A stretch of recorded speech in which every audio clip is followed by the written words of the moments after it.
Well, hello, everyone. This is John Byrne with Poets and Quants. Welcome to Fridays with Sandy. We have a candidate in Vietnam who grew up in a farmer family in Vietnam and is a first generation college student, actually graduate, works for the first unicorn company in Vietnam.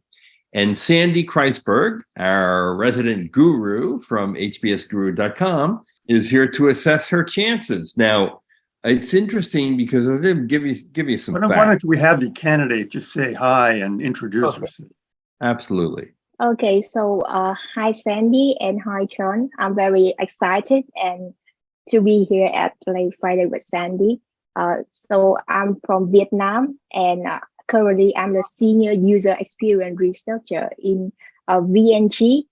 You may know, for the background information, is the first technology unicorn in Vietnam, and we serve the product to 80% of the country population.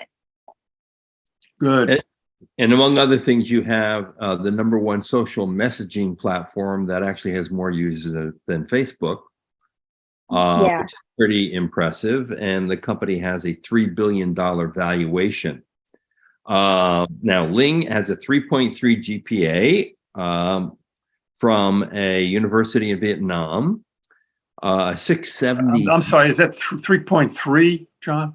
Yes, 3.3 GPA, a 670 GMAT, and she is aiming for Carnegie Mellon, UT Austin, Northwestern Kellogg, Duke Fuqua, UC Berkeley Haas, and Emory Goizueta. So what are the touch points of this application, Sandy? Coming from Vietnam, very powerful. American schools are always looking for people from Vietnam. And a woman. A woman. You've mentioned privately that the 3.31 is the top 4% of the foreign trade university, which you've called the Harvard of Vietnam. So what we've got here is someone attending the top college and university in Vietnam and getting in the top 4% of GPA. So that's great. The GMAT is kind of the 670 on the GMAT would be on the low side for the schools low to medium to low side for the schools she's interested in. Is that your sense of it, John?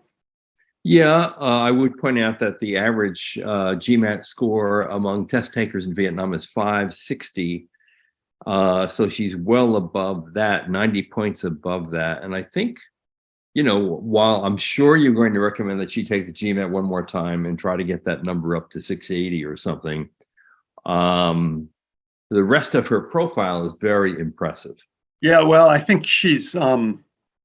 You've taken the GMAT more than once, isn't that right? Yeah, I took the third time in November. All right. And I plan to retake it in December, but actually I'm investing more on the essays because I think that GMAT took a lot of time to get the high score.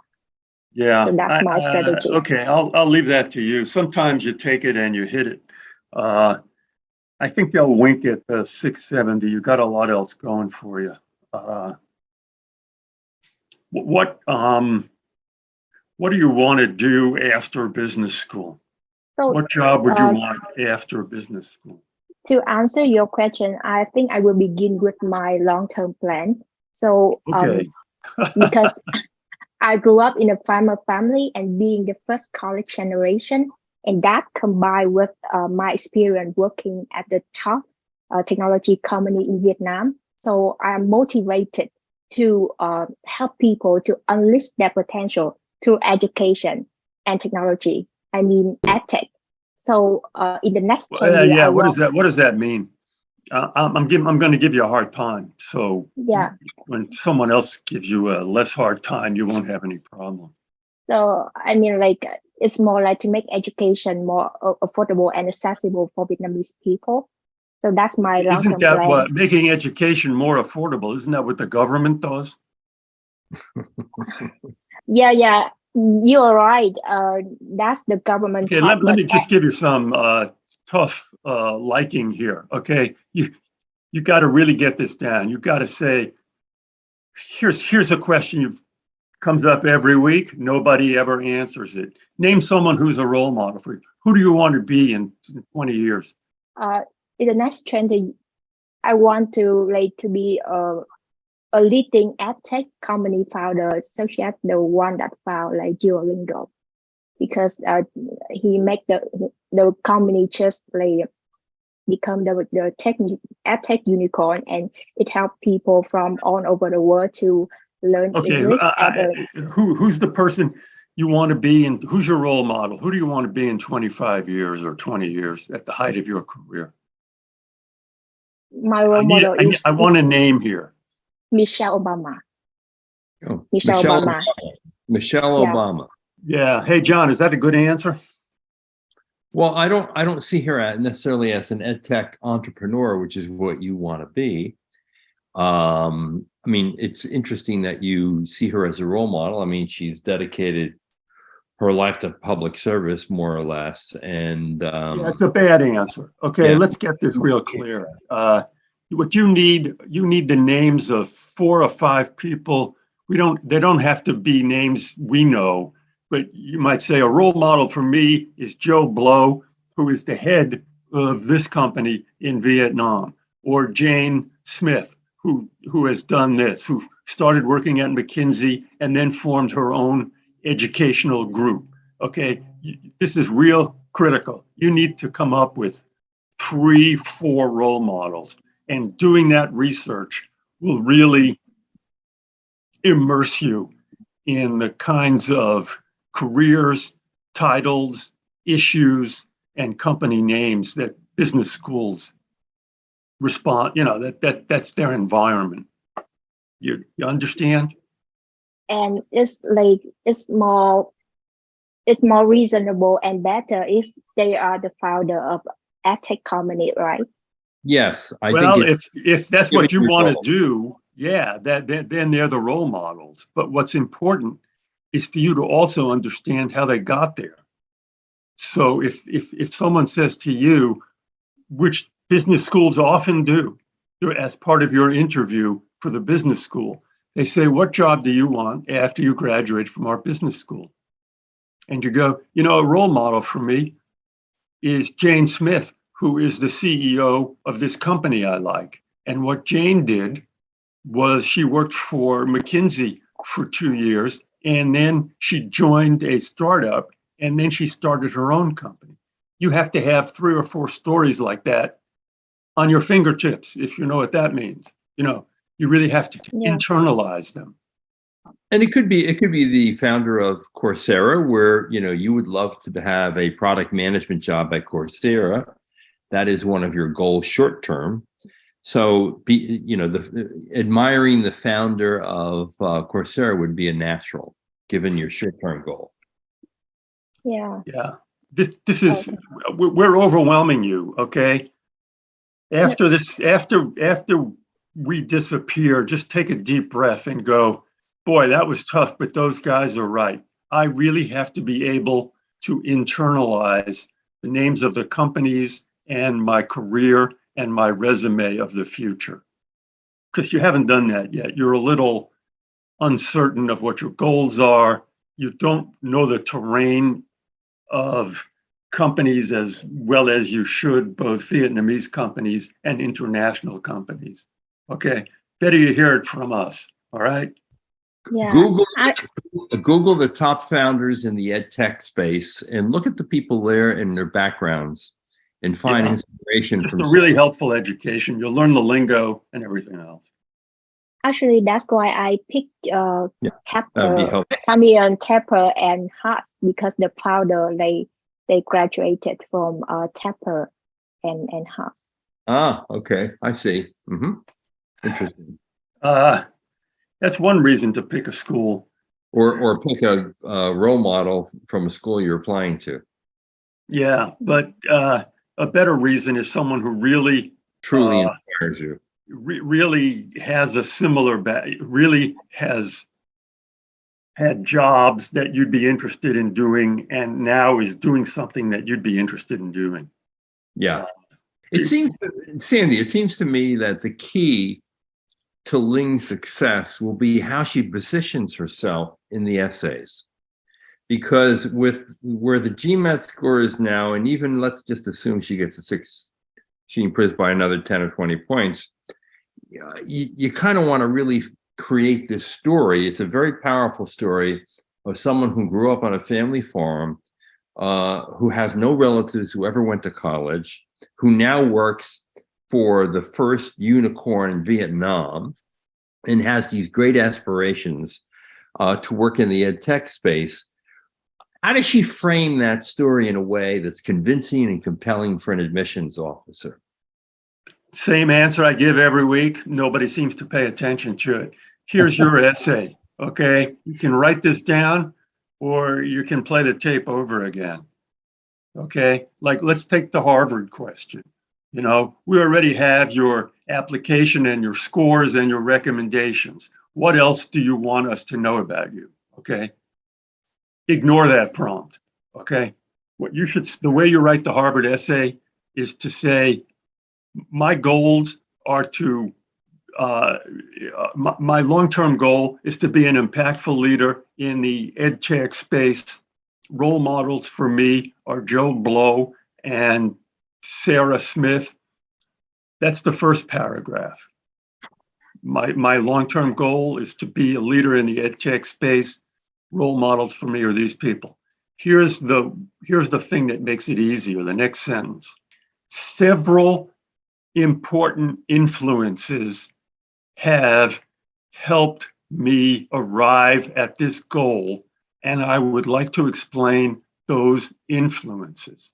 Ling, I want you to tell me what I just said. I want to be really sure you got it. Okay, so what I want of you to know out of my application and my resume is that I want to be an impactful and effective leader in the future, especially in the edtech industry. And I want to, and here are several role models that influenced me to follow that journey. And yeah, role models and influences. Okay. Yeah. And then let's do it now. See if you can identify 4 influences. So I think the first one that I picked is the founder of Duolingo. And the second one is Coursera. Well, how is that person? And these influences are people you should have direct contact with. I mean, it's okay to say, you know, President Obama's an influence, but, you know, unless you've really worked with the Obama administration or Michelle Obama, the influences should be personal. You can say my family is an influence. So I would say my mom, because yeah, okay, that's a good one. Okay, what's another influence?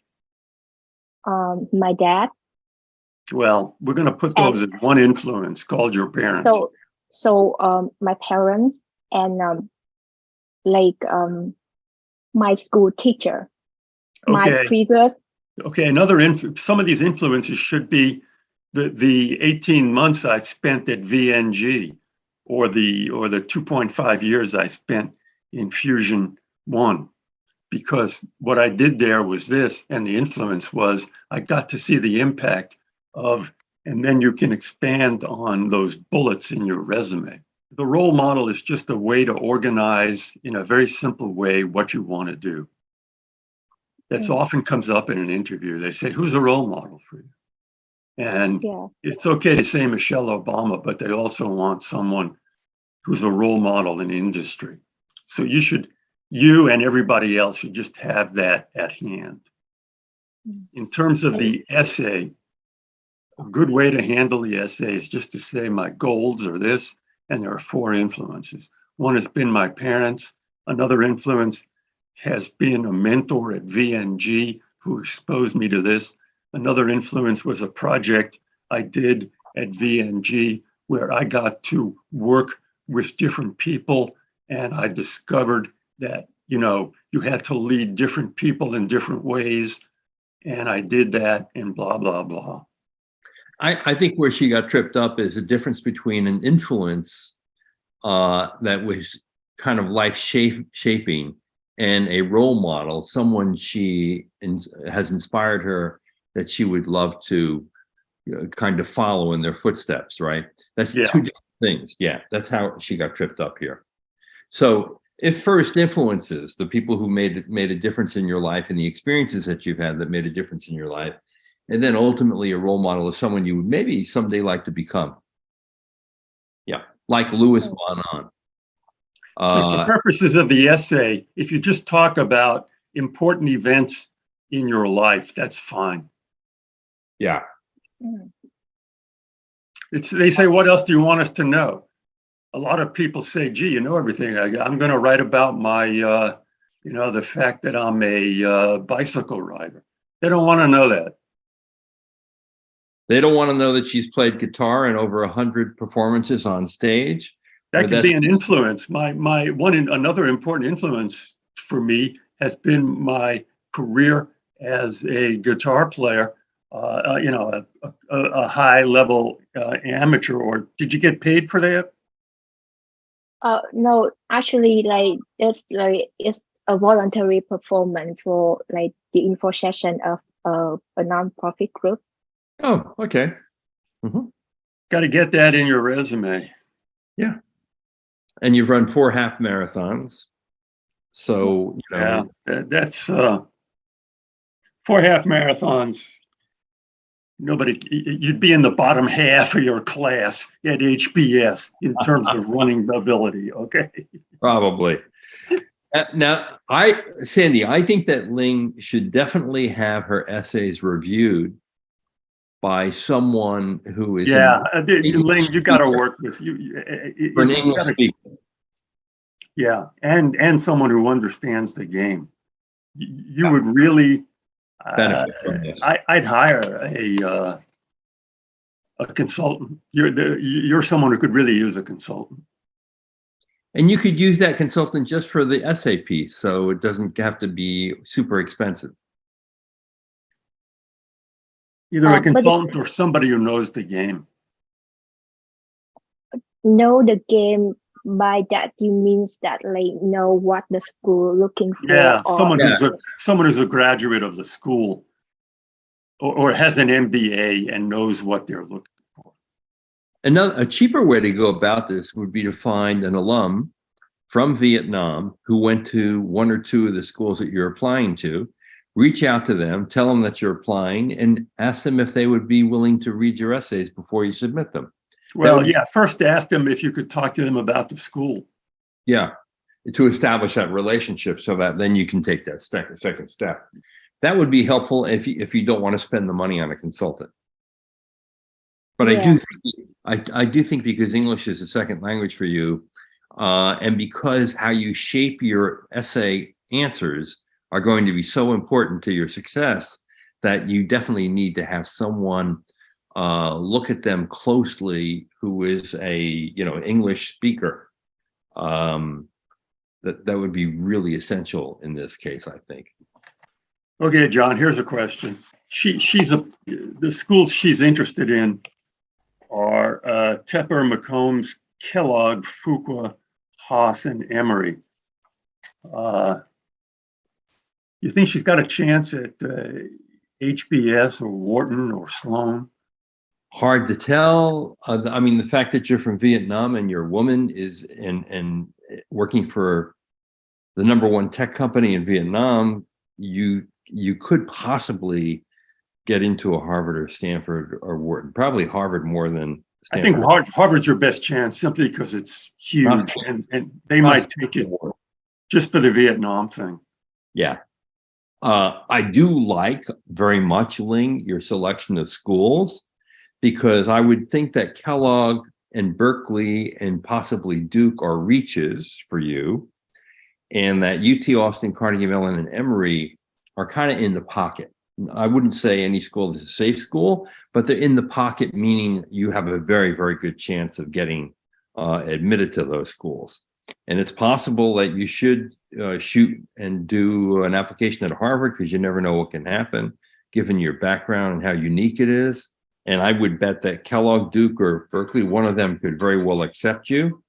Don't you think, Sandy? Yes, she's got a lot going for her. A woman, Vietnam, working for companies that are not international. Well, yeah, working for big companies, established companies. She's got a lot going for her, and going to the Harvard of Vietnam. She's got a very high, even though 3.3 evidently is top 4%. So you were the top 4% of your class. Is that what I'm saying here? Yeah, of my class of nearly 200 students. Yeah, your class, you say a class of 170 students, so you're in the top 4% of that? Yep. Yeah, that's good. Yeah. I think these are the right schools. Plus, take a shot at Harvard, see what happens. Any of these schools are going to be helpful to you in getting the job that you want, I think. And I think you do have a shot at Kellogg, Fuqua, or Haas.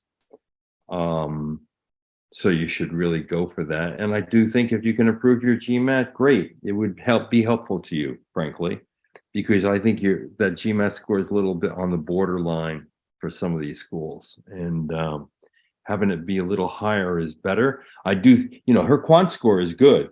Yeah. So that takes a lot of. Also, employers often ask what your GMAT score is. I got A in on the math and statistics and probability in my university. And actually, That's worth pointing out. And I take the GMAT while I leading other leadership projects and also moving to the new company. So I juggle all of those things. Yeah, you got a lot going on. This is a tough part of your life.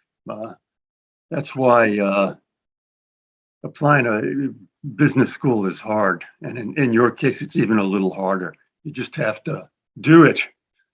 Well, hey, good luck to you. Sandy, thank you once again for your penetrating analysis of our applicant. Thank you, John. And I just want to say thank you for putting the effort to do all of this. And I will try my best and then update the result. You're welcome. And good luck. Good luck to you. And for all of you out there, thanks for watching. If you want your application to be assessed by Sandy, just let us know. There's a way to do that right on the story that you're seeing here, right below the video. We'll see you soon. This is John Byrne with We like doing this. Absolutely. Adios. Bye-bye, everybody.